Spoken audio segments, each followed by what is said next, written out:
ইতিমধ্যে ২০১৯ লোকসভা ভোটের দিনক্ষণ ঘোষণা হয়ে গেছে এবং চারিদিকে কিন্তু ভোটের প্রস্তুতি জোর কদমে চলছে। আপনারা হয়তো ইতিমধ্যে জেনে গেছেন আপনার এলাকায় কত তারিখে লোকসভা ভোট এবার পড়েছে। তো আপনাদের কথা ভেবেই আজকে আমরা এই ভিডিওটি নিয়ে এসেছি। আপনারা অনলাইনে বাড়িতে বসে কি করে চেক করবেন এবং দেখবেন যে ২০১৯-এর একেবারে নতুন ভোটার লিস্টে আপনার নাম রয়েছে কিনা। একটা কথা মনে রাখবেন, আপনার কাছে ভোটার কার্ড থাকলেও যদি ২০১৯-এর এই ভোটার লিস্টে আপনার নাম না থাকে তাহলে কিন্তু আপনি কোনো মতেই ভোট দিতে পারবেন না। তাই আগে ভাগেই তাড়াতাড়ি আমাদের এই ভিডিওটিতে আপনারা দেখে নিন ভোটার লিস্টে আপনার নাম রয়েছে কিনা। যদি নাম না থাকে তাহলে সংশ্লিষ্ট ভোটার আধিকারিকের সঙ্গে আপনি কথা বলে আপনার সমস্যার কথা জানাতে পারেন এবং আপনার এই সমস্যার সমাধানও কিন্তু তারা করে দেবে। তো চলুন কি করে আপনারা চেক করবেন অনলাইনে সেটা দেখে নেওয়া যাক।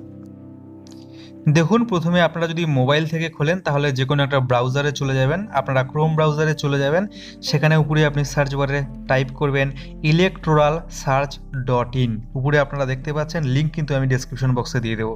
এখানে আসার পরে একটা পপ আপ আপনাদের সামনে চলে আসবে, নিচে দেখবেন লাল কালারে লেখা রয়েছে কন্টিনিউ, সেখানে একটা ক্লিক করে দেবেন। এই ওয়েবসাইট থেকে আপনারা দুটো উপায়ে দেখতে পারবেন যে ২০১৯-এর ভোটার লিস্টে আপনার নাম রয়েছে কিনা। তো দেখুন, এখানে প্রথমে বলেছে সার্চ বাই ডিটেলস। এখানে আপনার কিছু তথ্য প্রথমে দিতে হবে, আপনার নাম, আপনার বাবার নাম, আপনার বয়স বা ডেট অফ বার্থ এবং আপনার জেন্ডার। তারপরে নিচে আপনি আপনার রাজ্য সিলেক্ট করবেন, ডিস্ট্রিক্ট সিলেক্ট করবেন, আপনার বিধানসভা নির্বাচন ক্ষেত্র অর্থাৎ অ্যাসেম্বলি কনস্টিটিউয়েন্সি এখান থেকে সিলেক্ট করে নেবেন। নিচে দেখবেন একটা ক্যাপচা কোড থাকবে, সেটা ফাঁকা বক্সে দেবেন এবং সার্চে ক্লিক করে দেবেন। তাহলে আপনি আপনার ভোটার লিস্টের নাম রয়েছে কিনা তার ডিটেলসটা পেয়ে যাবেন। আরেকটি সহজ উপায় হলো, দেখুন এখানে লেখা রয়েছে সার্চ বাই এপিক নম্বর, সেখানে আমরা ক্লিক করছি। দেখুন, সেখানে ক্লিক করে দেওয়ার পরে আপনার কাছে অবশ্যই ভোটার কার্ড থাকবে, সেই ভোটার কার্ডের নাম্বারটাই হলো এপিক নাম্বার, সেটা উপরের সেই বক্সে দেবেন।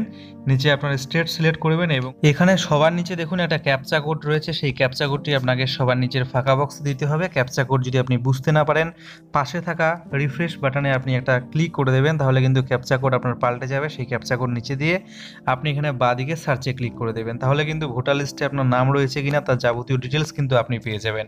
আমার সমস্ত তথ্য দিয়ে আমি এখন আপনাদের দেখিয়ে দিচ্ছি ভোটার লিস্টে আপনার নাম রয়েছে কিনা এবং আপনার যে ভোটার লিস্টের নাম সেটা আপনি কি করে প্রিন্ট আউট করবেন, ডাউনলোড করবেন, সেটা আমরা দেখাবো। তার আগে একটা ছোট্ট রিকোয়েস্ট, আপনারা অবশ্যই ভিডিওটিকে এক্ষুনি একটা লাইক করে দিন এবং সকলের মাঝে শেয়ার করে দেবেন। আমাদের চ্যানেলে নতুন হলে অবশ্যই সাবস্ক্রাইব করে পাশে আসা বেল আইকনটিতে ক্লিক করতে ভুলবেন না। তো দেখুন, আমার ডিটেলস এখানে দিয়ে দেওয়ার পরে সার্চে আমি ক্লিক করে দিয়েছি এবং ভোটার লিস্টে আমার কিন্তু ২০১৯-এর যে ভোটার লিস্ট, সেই নতুন ভোটার লিস্টে আমার নাম রয়েছে, সেজন্য কিন্তু আমার সমস্ত ডিটেলস এখানে আমি দেখতে পাচ্ছি।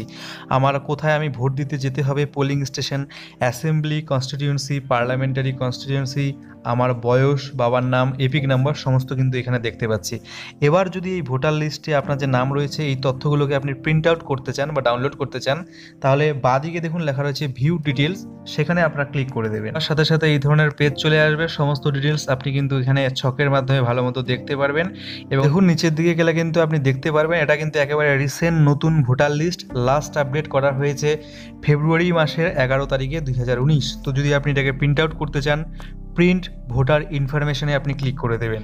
ভিডিওটি দেখার জন্য অসংখ্য অসংখ্য ধন্যবাদ।